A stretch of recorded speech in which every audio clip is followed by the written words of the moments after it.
하나님의 말씀에 귀를 기울이면 은혜가 있습니다. 성경 통독을 돕는 바이블 가이드입니다. 열왕기하 1장부터 3장을 읽습니다.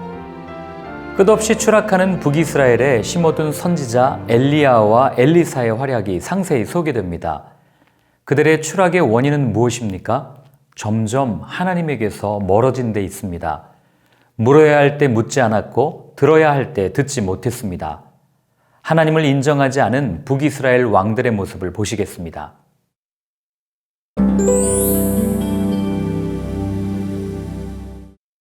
아합의 아들 아하시아가 난간에서 떨어져 병이 들었을 때 에그론의 신 바알세붑에게 묻자 하나님께서는 엘리야를 통해 이스라엘에 하나님이 없어서 파리의 신 바알세붑에게 묻느냐 하시며 아하시아가 회복되지 않고 죽을 것이라 말씀하십니다. 아하시아는 귀에 거슬리는 심판의 메시지를 전했다는 이유로 50부장과 군인 50명을 보내 엘리야를 잡아오라고 명령합니다. 하나님의 권위에 정면 도전한 것입니다.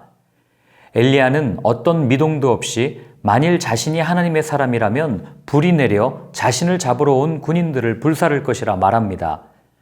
군인들이 2번이나 불살라지자 3번째로 엘리야에게 간 50부장은 자신들의 생명을 귀하게 여겨줄 것을 겸손하게 엘리야에게 요청하고 엘리야는 아하시아에게 갑니다.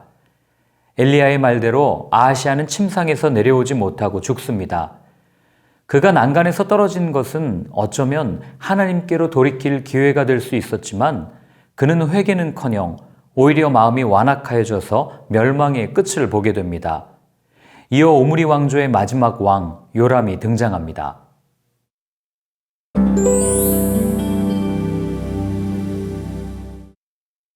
엘리사를 후계자로 세우는 엘리야의 모습을 보면 그가 훌륭한 스승임에 틀림이 없음을 알 수 있습니다. 그는 승계에 앞서 엘리사를 데리고 길갈, 베델, 여리고, 요단으로 이어지는 고된 여행을 합니다. 여행 기간 동안 자신을 따라오지 말라며 3번이나 만류하지만 엘리사는 여호와께서 살아계심과 당신의 영혼이 살아있음을 두고 맹세하노니 내가 당신을 떠나지 아니하겠나이다 라고 말합니다. 엘리야는 하늘로 올려지기 전 엘리사에게 원하는 것이 무엇인지를 묻습니다. 엘리사는 엘리야에게 임한 성령의 능력을 갑절이나 갖게 해달라고 요청합니다. 그 스승의 그 제자입니다. 엘리야의 승천 후 엘리사가 겉옷으로 물을 치자 엘리야가 했던 때와 동일하게 물이 갈라지는 모습을 보면 엘리사의 간구가 이루어졌다는 것을 알게 됩니다. 이어 엘리사가 행한 2가지 기적이 소개됩니다. 3그릇에 담아온 소금으로 여리고의 물을 바꾼 것과 자신을 대머리라고 놀리는 작은 아이들을 저주하여 곰에 찢겨 죽게 한 것입니다. 아무리 생각해도 2번째 기적은 이해하기 어렵습니다. 대머리라고 놀렸다고 저주를 퍼부어 죽게 하다니 말입니다. 이는 자세히 살펴볼 필요가 있습니다. 먼저 작은 아이들로 번역된 단어는 어린아이들이 아닌 젊지만 작은 마음을 가지고 있던 사람들 또는 불량했던 젊은 사람들, 청소년들에서 청년까지를 의미합니다. 또한 이 구절에서 대머리가 정확하게 무엇을 의미하는지 알기 어렵지만 엘리사가 나이가 들어 머리가 다소 벗겨졌을 수도 있고 예언자의 상징으로 삭발을 하고 있을 수도 있고 단순히 그를 능멸하며 조롱하는 표현일 수도 있다고 말합니다. 즉 북이스라엘의 우상숭배 중심지 베델에서 42명이나 되는 젊은이들이 이곳에서 꺼져라, 우리는 당신과 같은 선지자가 필요 없다 라고 조롱하며 자신들에게는 하나님이 필요 없다고 하는 것을 우회적으로 표현한 것입니다.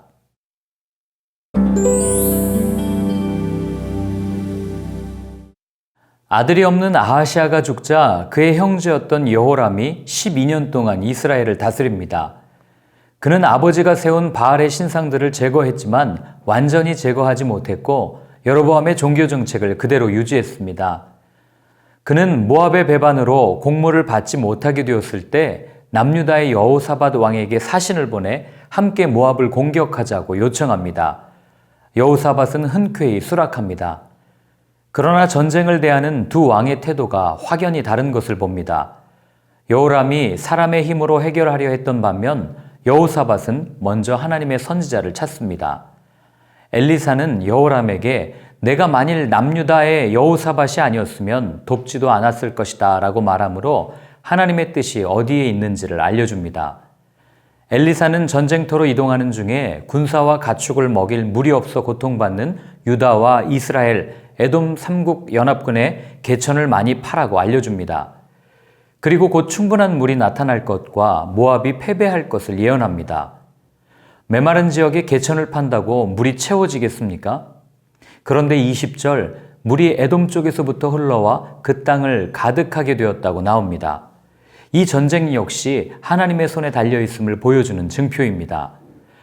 모압 사람들은 해가 물에 비치는 모습을 피로 물든 것으로 보고 3국이 서로 다투다 자멸한 것으로 생각하며 이스라엘 진에 이르지만 이스라엘 연합군에 크게 패배하고 맙니다.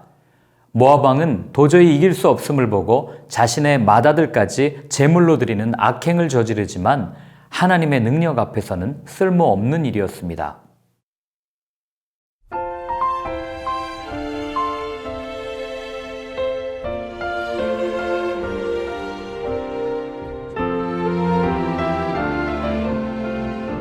왕들의 모습이 다윗의 길에서 점점 멀어집니다. 말씀도 하나님의 음성도 하나님의 뜻을 따르는 사람들의 자취도 모두 희미해져 갑니다. 선지자가 왕성하게 활동했다는 것은 그만큼 죄가 만연했다는 증거 아니겠습니까? 그런데 선지자의 말이 가벼이 여겨질 때 하나님의 심판이 임합니다. 선지자를 떠받들라는 말이 아닙니다. 선지자를 통해 주신 하나님의 음성에 귀를 기울이고 반응하라는 것입니다. 오늘날은 선지자가 전하는 말보다 더 분명한 말씀을 우리에게 주셨습니다. 바로 성경입니다. 매일 그분의 말씀을 마음에 새기며 살아낼 때 성경 속 많은 사람이 경험했던 바로 그 하나님을 체험할 수 있을 것입니다.